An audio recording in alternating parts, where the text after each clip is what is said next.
right, hello everyone. I know we're running a little bit behind, so we're going to get going quickly. Oh, hi. So, hi, I know we're all running a little behind, but that seems to be Davos time, so we'll jump right in. Thank you, Talia. Thank you, Shelley, for having us here at the Equality Lounge. Thanks for great to kick off a great 3 days of tons of programming. So I know everybody will sort of be in and out of the lounge over the course of the next few days. I'm Jennifer Berman. I head up marketing at Business Insider and Insider Inc., and I have an esteemed group of women, many of whom are friends, and who sort of inspire me every day with the passion that they have for the work that they do. So we're here to talk specifically about the global goals and how that relates to the notion of a better capitalism. As many of you know, in 2015, the UN issued the Sustainable Development Goals, and there were 17 goals which were put forth to eradicate poverty, to foster to tackle climate change and fight inequality. And these three women in their own individual ways are working to assure that success. And here specifically at the Equality Lounge, we're looking at goal number 5. And if you look at goal number 5, how it is intrinsically connected to the success of the other 16 goals. We have a short video that the lovely Kate Garvey created for the Goalkeepers event last September during UNGA Week in New York. So if we can cue that quickly, we can take a look at that. That's really kind of a motivator, and then we'll jump into the conversation. If we can, yeah. I think we need audio. There's an old friend that I once heard say something that touched my heart, and it began this way.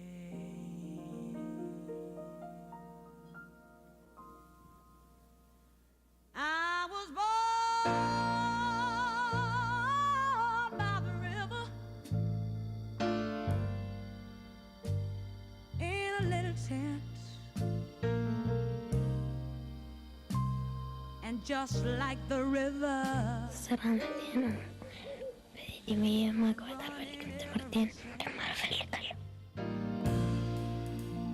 are tired of war. We are tired running. We are tired of our children being raped. Kindly convey this to the president of Nigeria. Thank you. oh yeah.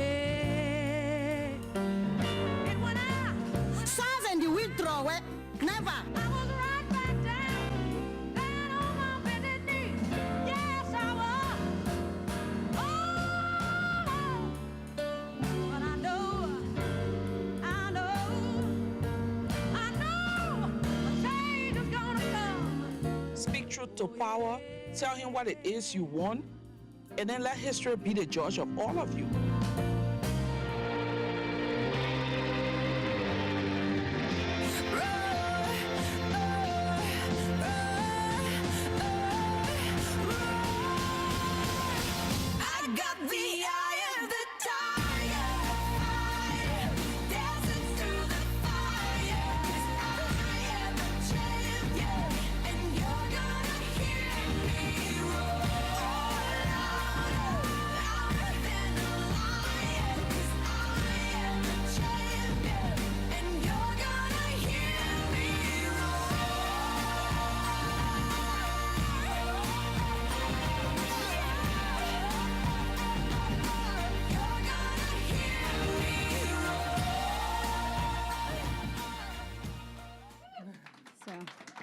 That's a good motivator for the week and lots of the conversations that are happening over the next 3 days.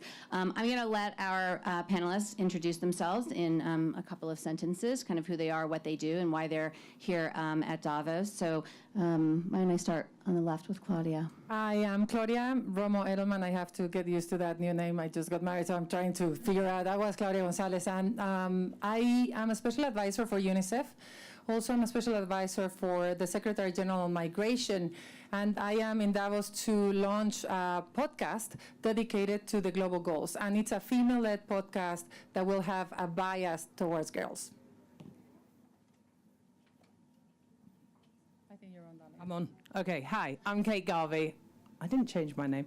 But that's That's okay. I still know you.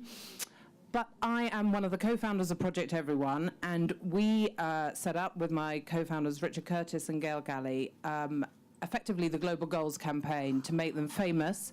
And now we're working on accelerating their progress through encouraging partners to take action and hold leaders accountable. And one of the ways we have done that recently is work with the Gates Foundation on Goalkeepers, which is a campaign, a community and an event and a report which we will hold annually in New York when leaders gather at the UN General Assembly to accelerate progress towards the global goals. And you saw an example of one of the ways in which we're trying to do that through supporting women's movements, and we can talk more about that today. Good morning, everyone. I'm Rebecca Marmot. I lead the advocacy and partnerships function at Unilever. So I'm here in Davos looking at the role business can play in implementing the Sustainable Development Goals and really thinking about gender right the way through our value chain. So how do we get more women farmers into our value chain? How do we have more women distributors? And putting a gender lens on all the activities that our business is part of. So Claudia, maybe you want to kick things off. Claudia's our numbers girl. She's very... Thank you. Thanks. That's a newbie. No, I ran communications for the Sustainable Development Goals from the Office of the Secretary General before, and it's incredible to see how, all the goals are related, but a couple of them are intrinsically linked to every one of them. And girls is one, gender equality is one, and the combination between gender and education make the other 17 goals happen. If you take out the gender or the education out of them, it's very, very hard. The other part that is very intrinsic to everybody, to the delivery of all the goals, is actually dignity and xenophobia. Well, we can talk about that later. And I think that what the numbers I wanted to share with you are good numbers. I think that the goal altogether of education, and this is for men and for boys and girls, is to provide an inclusive and quality primary and secondary education for all by 2030. And if you think that today there's more than 1/3 of the world that basically doesn't get an education, and mostly girls, because if poverty is sexist, education is sexist too. If a mother is in a household and has to actually choose to send out of, the children who can actually have the access to education, she probably will favor the boys, and she will probably send the girl to pick up the water. And it's incredible to see, but we are making progress. I think that that's if I could actually visualize it the way that Kate does with Project Everyone's incredible media, I would say if this would be the classroom and half of them would be girls, and right now there's only one row that is full, that was 10 years ago. In this year, I think that you could see 3 rows full. And I don't know that we're going to make it for the half of a classroom to be full by 2030, but very close. And the numbers are incredible. For example, for every woman in Sub-Saharan Africa and Southeast Asia, if you give them education, you immediately decrease by 2/3 child marriage. Basically, it is a very clear, straightforward investment. You give $1 on microcredits or cash transfers to a woman, and you get 20 back from the community. And I think that overall, while we're making progress and we have more girls in school now than ever before, they are more likely to drop out. There are 250 million children who still today cannot read and have math. But what I am seeing is incredible birth of girls everywhere becoming activists. And I'm not talking about the people like us in New York that have, I'm talking about the people that have access to a mobile phone and through that in a rural area are taking action, and they're not waiting for anybody to take action. I want to bring the example of a couple of girls in India that decided themselves to start bringing education by themselves by getting uniforms to stupid legislations that, for example, there's this company called NALU that just does that, fights stupid legislation by providing uniforms to girls. So girls are getting, more empowered. And this is the message that I think that we should continue doing. How are we going to continue keeping the momentum going and allow for girls to take their lives in their hands? Kate, do you want to maybe address that? Yeah, so, I wholeheartedly agree. And I think what we're trying to do now, having started to raise awareness, and I'm hoping everyone's wearing their badges this week. You can get badges on the way out if you don't have them. But it is about taking action and holding leaders accountable now. So I think it's also important to look at these women's movements, see how you can fund them. They don't need that much money, and I think that's what's so important about the Gates Foundation and others funding these grassroots movements. As you say, yes, there's the America, the UK activists, but there's so many women around the world that are making change, and there are examples here today, Lema Gabawi being a brilliant one. But also holding leaders accountable. If you look, what I'm trying to do this week is, with many partners that have come together around the goals, is to say, if you look at the political moments this year and up to 2020, we really do have an opportunity for change if leaders step up too. So if we can show them what we're doing, then we have a right to say to them, you've signed up to these goals, what are you doing? So take the G7 and the Canadian role there. They're going to focus on gender equality, but we should all be looking at what actually is going to happen there. The GPE conference in a couple of weeks on education, what is actually going to be delivered there? And I think that kind of process of linking what you're doing on the ground, what you're doing in your business, to the political movements and moments are really important. So we work with organisations like One and Global Citizen and Save the Children, UNICEF and others, to try and sort of create some noise with some fun content, but to turn that into action by finding partners that will take that political accountability to the leaders. So, Rebecca, so this morning, Claudia's sort of other half, a lot of you have probably looked at the Edelman Trust survey already, and the one thing that we sort of notice is that obviously trust in our political leaders is plummeting, and trust in the role of business and the role of the CEO and role of corporations to take forth some of these goals and really to be agents of progress and change is actually increasing. And so, Claudia, maybe certainly Unilever is really obviously taken such an active role in this. Can you speak to that? Yeah, I think what we've all seen, business and society are inextricably linked. So the days of sort of business being over here on one side and making a profit and not caring about the wider community and stakeholders is, thankfully, there are still businesses perhaps where that takes place, but thankfully that is a thing of the past. And I think business and social impact now are recognised as being not only the economic thing to do, but they're also the moral thing to do. When you look at the UN high-level panel report that came out on women, there are a couple of key areas where I think business really has a massive opportunity to step up. So the first finding was around trying to change social norms. So all the work that you've heard Claudia and Kate talk about is trying to do that. It's raising the profile of these issues in a way that is relevant and open to the mass market. I think what we've tried to do, we're the world's second largest advertiser. So last year, together with UN Women and a whole host of other private sector organisations, we launched an initiative called the Unstereotype Alliance, where we all committed to work to change the way that gender, men and women, because this is very much about being inclusive. It's absolutely not about targeting men, but bringing them into the debate as well, and looked at how we can influence norms and stereotypes in the wider sphere. I think since it launched last year in Cannes at the Creative Festival, we've seen a change already in the UK at the ASA, the Advertising Standards Authority, actually now issuing guidelines to all companies that are doing advertising, because we know what an influence it can have and the way that it can shape perspectives and opinions.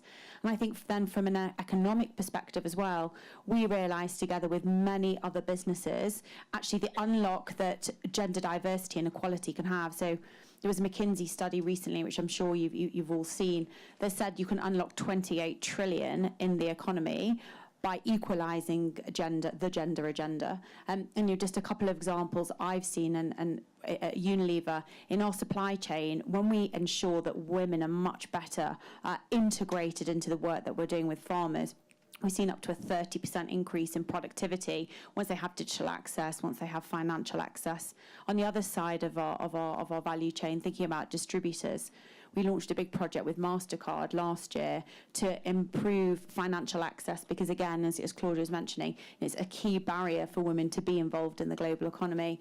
And actually, we've seen already massive increase in sales and volume turnover in the women-led small-scale retailers, and 70% of them are women. So I think if you look at this from both the business case and the economic imperative, and then you match that with the role that we can have in shaping and changing perspectives, I'd like to be a little bit like Kate's film. I'd like to be positive about it, and actually think we are really on the cusp now, and gender is very much intertwined, as Claudia said, in all of the SDG goals. So I want to see lots of positive action and positive movement and commitments this week. But also positive role models. I think that that's part of what, part of what we started this podcast, first of all, because podcast is growing like crazy. Well, there's an incredible distrust in media overall.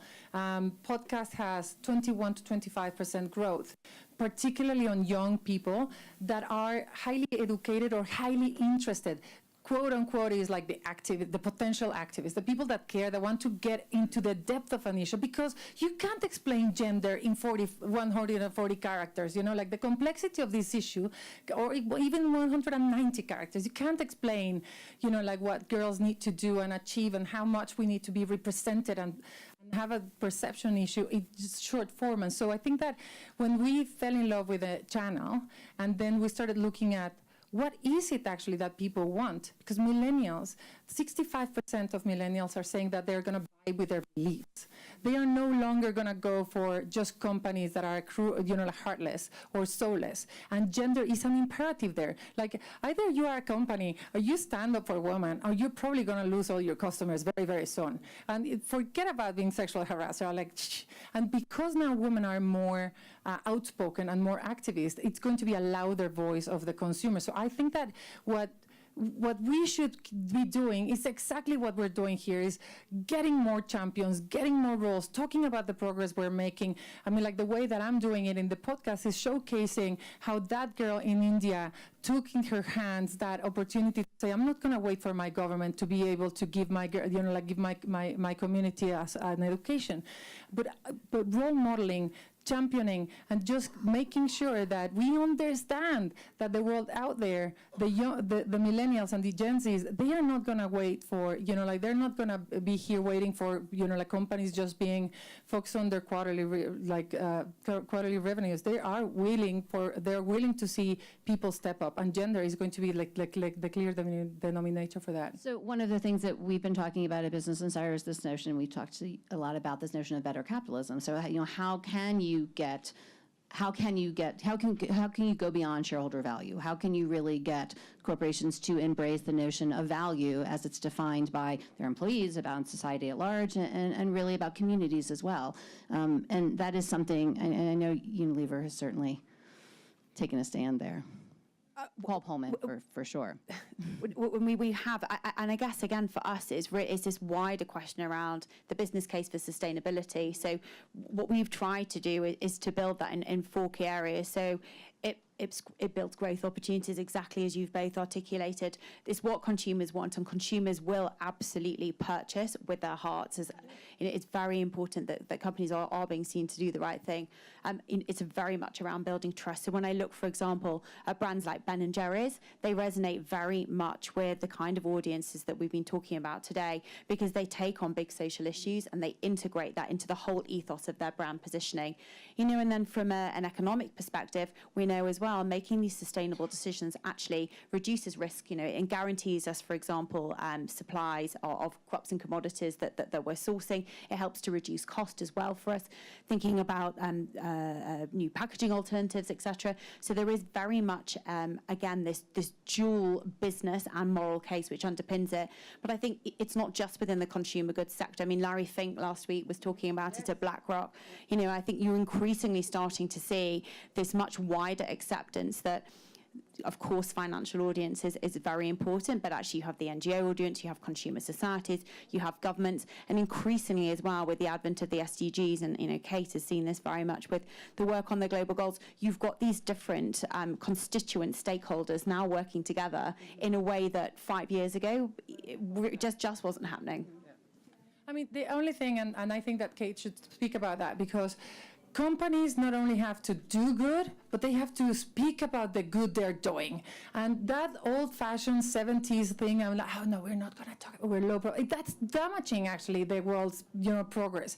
But for everyone here, and I'm sure that you're here because you care about gender and because you're probably doing something to advance women and you care about it, just don't miss the opportunity to link the momentum that we have to a bigger issue that is the global goals really are the master plan for the future of the people on the planet. And it has an incredible support from not only from companies, but also, like from 193 countries. So women movement, piggyback on the global goals to continue growing. You have to do that. Kate, can you talk about that for a sec? I mean, when you founded a little bit about the background of what you've done with Project Everyone, it's I think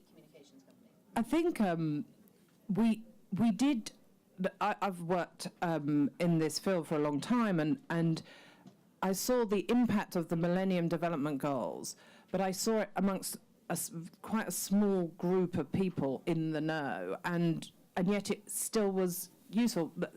There was a goal 5, actually, MDG 5, which was about maternal mortality, and it first resonated with me when women started to say it's the least likely goal to be achieved.